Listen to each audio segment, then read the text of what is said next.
साथियों नमस्कार, मैं हूं एडवोकेट कुलदीप सिंह। आज मैं आपको बच्चे की कस्टडी को लेकर के रिसेंटली सुप्रीम कोर्ट का जजमेंट आया है उसके बारे में डिटेल में बताऊंगा। होता क्या है कि जब तक हस्बैंड वाइफ पीसफुली अगर रह रहे हों तो कोई प्रॉब्लम नहीं है, लेकिन अगर हस्बैंड वाइफ के अंदर कोई अगर डिस्प्यूट हो जाए तो फिर ऐसे में डिस्प्यूट के बाद में अगर वो दोनों अलग अलग रहना स्टार्ट कर दें और बच्चा अगर अपनी मदर के पास में रह रहा है तो फादर को ये राइट है कि वो अपने बच्चे की कस्टडी के लिए या फिर उससे मिलने के लिए फैमिली कोर्ट के सामने एक पिटीशन फाइल कर सकता है। यही सेम राइट मदर को भी है कि बच्चा अगर सेपरेशन के बाद में अपने फादर के पास में रह रहा है तो मदर उसकी कस्टडी के लिए या फिर मिलने के लिए फैमिली कोर्ट के सामने पिटीशन फाइल कर सकती है। अब लेकिन कंडीशन अगर ऐसी हो जहां पर अगर मदर की डेथ हो जाए और बच्चा अगर ग्रांड पेरेंट्स उसके ले जाएं, जो मैटरनल ग्रांड पेरेंट्स है मतलब जो नाना नानी है, वो अगर बच्चे को अपनी कस्टडी में ले ले और फादर अगर रीमैरिज कर ले,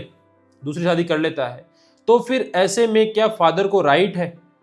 कि वो बच्चे के जो मैटरनल ग्रांड पेरेंट्स हैं उनसे बच्चे की कस्टडी के लिए फैमिली कोर्ट के सामने पिटीशन लगा सकता है?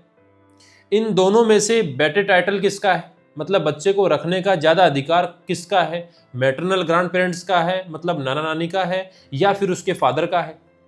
तो ये रिसेंटली सुप्रीम कोर्ट ने इस केस के अंदर डिसाइड किया है। इस केस में हुआ ये था कि बच्चा अपने बर्थ से लेकर के और 10 ईयर्स तक की एज तक अपने मदर फादर के पास में रह रहा था।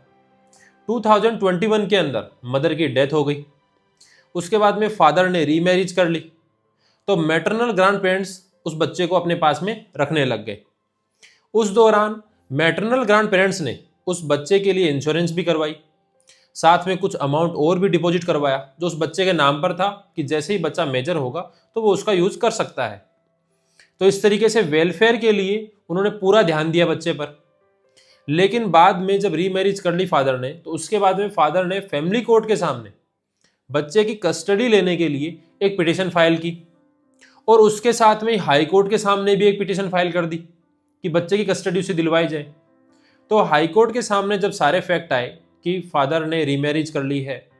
बच्चा अभी ग्रैंड पेरेंट्स के पास में है और वो पूरा ध्यान रख रहे हैं, पूरा टेक केयर कर रहे हैं, उसके वेलफेयर की भी सोच रहे हैं, अमाउंट भी उसके लिए डिपॉजिट करवा रखा है जो कि उसके फ्यूचर में काम आने वाला है, तो इस सारी बातों को ध्यान में रखते हुए हाई कोर्ट ने फादर की पिटीशन को डिसमिस कर दिया। उसके बाद में फादर ने उस ऑर्डर को सुप्रीम कोर्ट के सामने चैलेंज किया। तो सुप्रीम कोर्ट ने फाइनली फिर इस केस के अंदर ये कहा कि इस बात से कोई डिनाई नहीं कर सकता कि जो मैटरनल ग्रांड पेरेंट्स हैं वो उसके बच्चे के लिए बेटर फ्यूचर के लिए भी सोच रहे हैं, उसके टेक केयर भी कर रहे हैं, अमाउंट भी डिपॉजिट करवा रखा है। लेकिन एक तो फादर का मैटरनल ग्रांड पेरेंट्स से ज़्यादा टाइटल है क्योंकि वो नेचुरल गार्जियन है उसका, तो फर्स्ट तो फादर का ये राइट हुआ। सेकंड, उन्होंने ये कहा कि फादर और मदर के बीच में कोई डिस्प्यूट नहीं थे, कोई भी एलिगेशन नहीं लगाए थे उन्होंने, कोई केस फाइल नहीं हुआ था, तो किसी तरीके का डिस्प्यूट भी नहीं था। थर्ड, इसके अंदर सुप्रीम कोर्ट ने ये माना कि बच्चा अपने बर्थ से लेकर के 10 ईयर्स तक की एज तक अपने फादर और मदर के साथ में रहा है और मदर की डेथ होने के बाद में उसने रीमैरिज कर ली है। लेकिन रीमैरिज का मतलब ये नहीं है कि फादर का अपने बच्चे के ऊपर कोई टाइटल ही नहीं रहा, अब वो उसकी कस्टडी के लिए डिमांड ही नहीं कर सकता है, वो तो उसका नेचुरल गार्जियन है तो वो तो कर सकता है उसके लिए। इसके अलावा सुप्रीम कोर्ट ने साथ में ये भी कहा कि फादर स्टेट की एडमिनिस्ट्रेटिव सर्विस के अंदर है तो एजुकेटेड है, वो अपने बच्चे के लिए फ्यूचर के लिए अच्छे से सोच समझ सकता है, तो इसलिए बेटर टाइटल फादर का होने के कारण बच्चे की कस्टडी फादर को दिलवाई। लेकिन सुप्रीम कोर्ट में इस बात का भी ध्यान रखा कि बच्चे का अभी एकेडमिक सेशन चल रहा है, वो 7th क्लास में है, तो अभी अप्रैल तक बच्चा अपने मैटरनल ग्रांड पेरेंट्स के पास में ही रहेगा क्योंकि वो वहाँ पर ही रह करके स्टडी कर रहा है। तो इस दौरान वीकेंड पे उसके फादर उससे जाकर के मिल सकते हैं और एक दिन सैटरडे को नाइट में और संडे को इवनिंग तक अपने पास में उस बच्चे को रख भी सकते हैं।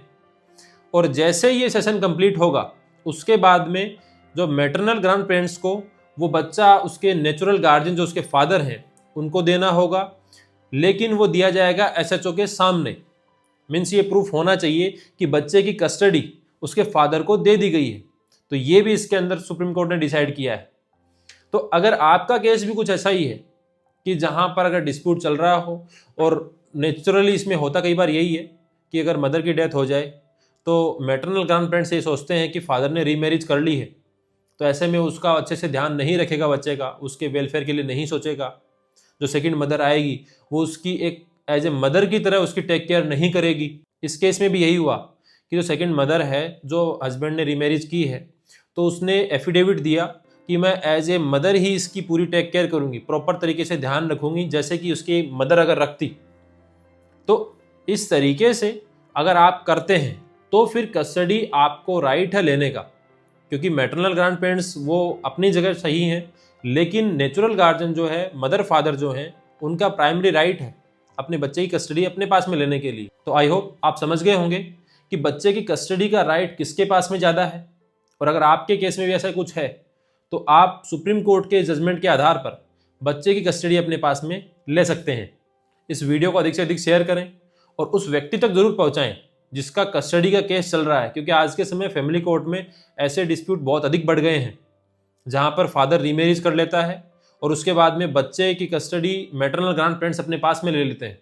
तो ऐसे में ये उनके लिए बेनिफिट होगा। तो आई होप आपको वीडियो पसंद आया होगा। इसी प्रकार के वीडियोस देखने के लिए मेरे चैनल को सब्सक्राइब करें। Thank you.